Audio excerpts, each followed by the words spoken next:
Europa deje de consumir lo que sigue consumiendo más caro, hidrocarburos vía India, caro de lo que se lo vendía a Rusia, pero es más barato de lo que se lo vende a Estados Unidos, evidentemente es terminar de darle el tiro de gracia a Europa si le hace caso. Esto ya lo hemos analizado, querido amigo.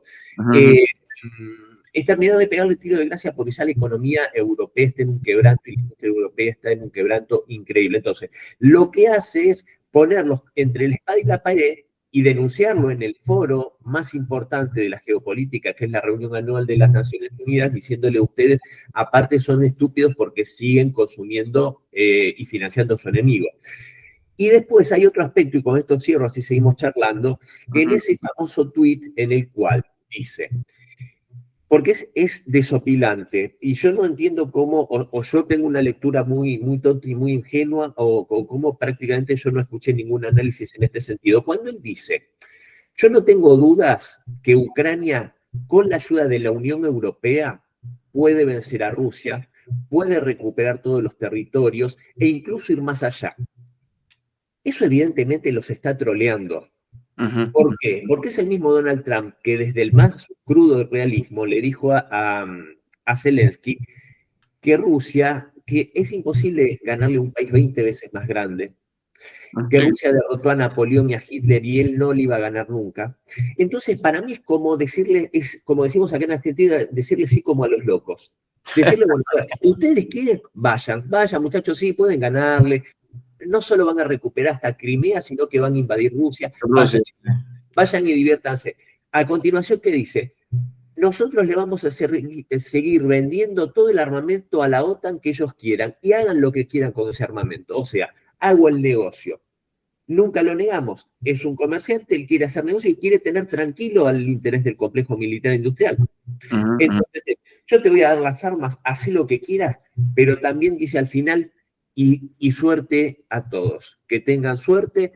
El tipo se está lavando las manos, está diciendo, ¿quieren ir? Vayan solitos. Dice, le preguntan, ¿está de acuerdo en que la OTAN derribe aviones rusos y violan el espacio aéreo? Dice, sí, claro. Pero si sabemos que es una falsa bandera y que ningún avión ruso incursionó en cielos de la OTAN, yo confío más en la palabra de Rusia que la OTAN, porque hasta ahora no me han demostrado que Rusia haya mentido.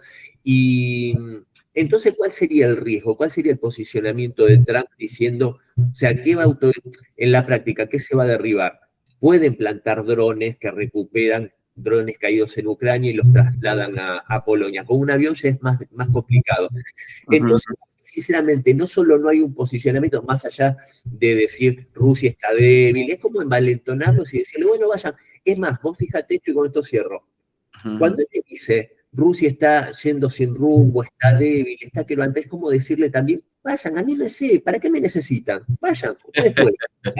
¿Entendés? Entonces, para mí, sinceramente, es lo que vimos con el análisis y con la bola de cristal, entre comillas, hace algunas semanas cuando dijimos, para Trump es ganar. Se disuelve la OTAN, gana, no se disuelve, pero él se lava las manos y los manda solos, también si el tipo vende armas. Le vende armas, así es. Exactamente, no inmiscuirse solo en el tema, y de hecho, y con esto cierro de verdad, el riesgo justamente para Rusia y para la paz mundial es que Estados Unidos sí quede enganchado en ese tren. Si Estados Unidos se desengancha, para Rusia es más, cuando él dice, con tiempo y paciencia le van a ganar, vos fíjate de vuelta, qué ironía, porque el tiempo y la paciencia es lo que juega a favor de Rusia en esta guerra de desgaste, no solo contra Ucrania, sino contra la OTAN.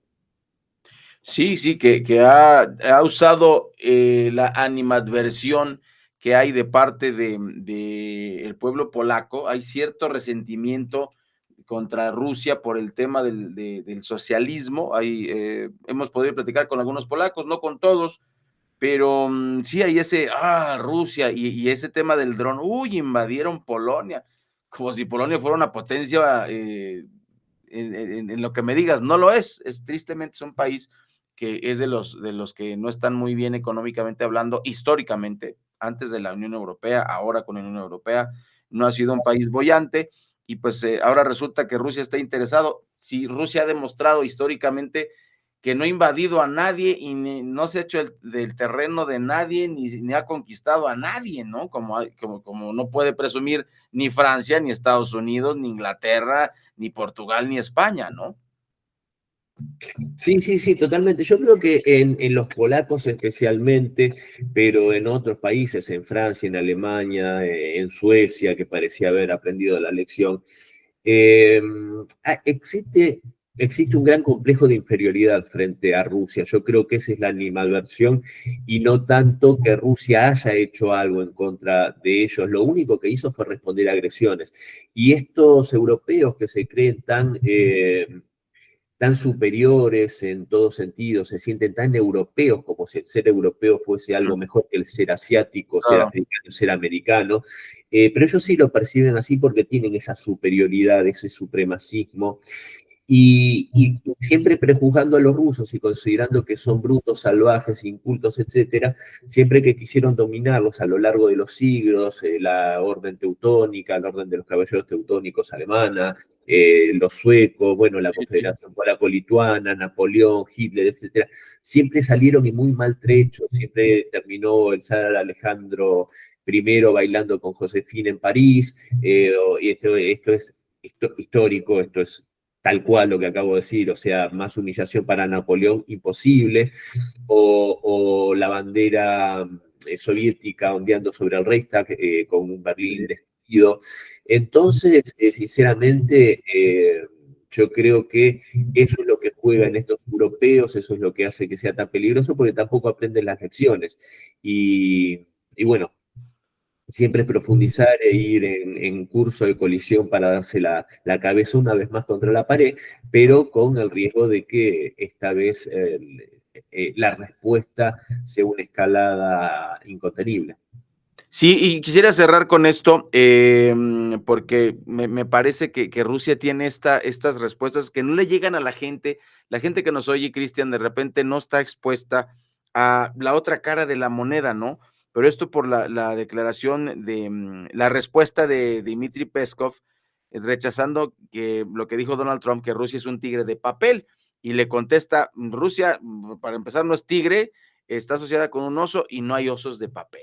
O sea, qué respuesta tan contundente, tan firme, y la gente no le llega, nada más se queda con el insulto, porque pues el país, por supuesto, que lo puede tomar como un insulto de Rusia, y tú que la conoces muy bien, de que les digan, no, es un tigrito de papel, ¿qué pasó, no? Sí, no, obviamente. Yo siempre también digo, vos lo recordarás, querido amigo, que con tantas charlas, tantas semanas, que las declaraciones de Trump hay que sopesarlas con las respuestas del Kremlin. Y una respuesta tan aguda, tan inteligente, pero al mismo tiempo tan moderada de parte de Peskov, que sabemos que es el vocero de Vladimir Putin, que yo creo que lo del tigre de papel entra dentro de este troleo, ¿no? De decirles, anímense, vayan, no es nada, es un tigre de papel, ¿para qué me necesitan?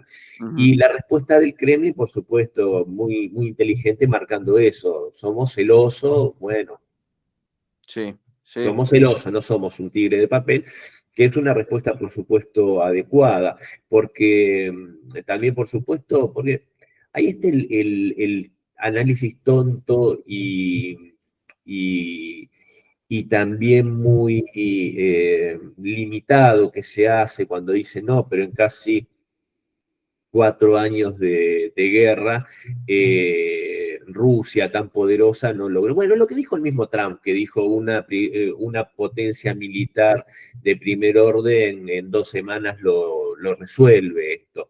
Claro, lo resuelve como ellos resolvieron las cuestiones en Irak, que tampoco las Claro. resolvieron, pero haciendo un bombardeo, convirtiendo a un país en una playa de estacionamiento, destruyéndolo hasta los cimientos, como está haciendo el genocidio israelí en Gaza. Eso es fácil. Evidentemente, yo siempre lo dije y lo sostuve, Rusia nunca va a hacer eso en Ucrania, nunca va a hacer eso porque más allá de que estén secuestrados por una banda de desquiciados nacionalistas, fanáticos y supremacistas y de estos guerreristas globalistas europeos, los ucranianos son sus hermanos. Sí, seguramente en una guerra contra Polonia la resolverían en 2 semanas y no quedaría piedra sobre piedra, o contra el Reino Unido, o contra Francia, pero A ver, desgraciadamente, y digo desgraciadamente porque la gran mayoría de los militares ucranianos que han muerto en el frente, se calcula más de 1 millón holgadamente, han Ujú. sido llevados por la fuerza. Desgraciadamente vestís un uniforme. Muchos hay que decir que desertaron y pasaron a las filas rusas. Esto también es cierto, cientos de miles. Pero eh, vos vestís un uniforme, empuñás un arma en contra mío y yo te tengo que liquidar, son las reglas de la guerra. Pero bueno, si no es por la vía política, bueno, la desmilitarización de Ucrania se estará haciendo a paso de guerra de desgaste, así y con estos inmensos costos, desgraciadamente vuelvo a repetir, mayoritariamente para el pueblo, para el ejército ucraniano que está, y digo el pueblo porque esas imágenes que vemos de esos reclutadores desalmados, secuestrando gente, golpeándola, lo que mismo denunció Víctor Orbán, ese ciudadano ucraniano, húngaro-ucraniano con doble nacionalidad, que fue asesinado a golpes cuando lo reclutaron porque se negaba a ir al frente. Sí. Esto es un ciudadano de la Unión Europea y denunciado por un mandatario de esa unión. Entonces, bueno, en fin, para cerrar, realmente creo que esto va a seguir por este camino, o sea, no existe la posibilidad de una solución política porque Europa se niega a la misma, porque este desquiciado criminal de Zelensky se niega también a eso. Bueno, tendrá que ser por la capitulación lisa y llana del régimen de Kiev. Va a costar más vidas, desgraciadamente, pero evidentemente Europa sigue sedienta de sangre. Sí, desgraciadamente, creo que vuelves a dar en el clavo, mi querido Cristian, para cerrar nuestro tema de la semana, y es que definitivamente, lo dijiste hace unos minutos, Rusia tiene toda la capacidad para soportar esta guerra que no quiere, y pues quien pierde es el pueblo de ambos países, ¿no? Por la cercanía que tienen, los gobiernos, sobre todo en Ucrania, pues no han respondido correctamente. Y dijiste algo clave que me parece la gran diferencia entre Estados Unidos y Rusia, ¿no? ¿Qué hizo Estados Unidos con 2 barquitos en Venezuela? Los masacró. No sabemos si esas personas eran narcotraficantes o no. O es más, si iba gente en los barcos, de repente podemos ser manipulados a ese nivel, ¿no? Sí, sí, sí. Pero, ¿qué es lo que hace Rusia? Pues nosotros nos estamos defendiendo para que no se meta la OTAN en nuestro país. Y ve la diferencia, como dice Trump. Yo creo que el mérito de Rusia es que ellos tienen armas nucleares y podrían hacer pinole, como decimos en México, a Ucrania en un tris, pero no son un país guerrerista como los Estados Unidos. Sí, exacto. De hecho, ni siquiera necesitarían armas nucleares con los Areshnik y con todos esos misiles hipersónicos que ya está comprobado que en la práctica pueden causar la devastación de un arma nuclear sin la contaminación radiológica que esto genera. Pero por supuesto que, como dijo Putin, y lo dijo con toda sinceridad y no en una oportunidad, sino en varias, y este es el sentimiento que a mí también me consta por conocer al pueblo ruso y hablar con la gente cada vez que estoy allá. Esto es una tragedia para ambos países porque es una guerra civil. Esto no es una guerra entre dos países, esto es una guerra civil, es una guerra entre hermanos que desgraciadamente a uno de esos hermanos lo están manipulando de una forma vil, justamente para que sea más trágico y más doloroso para Rusia. Repito, una guerra de estas características con Polonia o con Francia sería otra cosa totalmente distinta para Rusia y ahí sí seguramente en 2 semanas, con suerte, sin usar armas nucleares lo tendrían resuelto. Con armas nucleares sabemos que una guerra así duraría horas. Sí, sí, sí, y no queremos Que eso. Dios no lo permita. Sí, sí, por supuesto. Te mando un abrazo hasta Pergamino. Muchas gracias, mi querido Cristian. Pues próximo miércoles, 8:30 de la mañana, tiempo de México, hablaremos de geopolítica con Cristian La Mesa, que pues nos presenta siempre la verdadera política, que no nos puede gustar, pero es la verdadera política, Cristian. Decimos lo que pensamos y lo que sentimos y no lo decimos para la tribuna y el tiempo nos dará la razón o no, pero bueno, el tiempo sí da todas las respuestas, así que bueno, esperemos lo mejor. Un gran abrazo a toda la audiencia y a vos, querido amigo. Muchas gracias. Hasta luego, mi querido Cristian.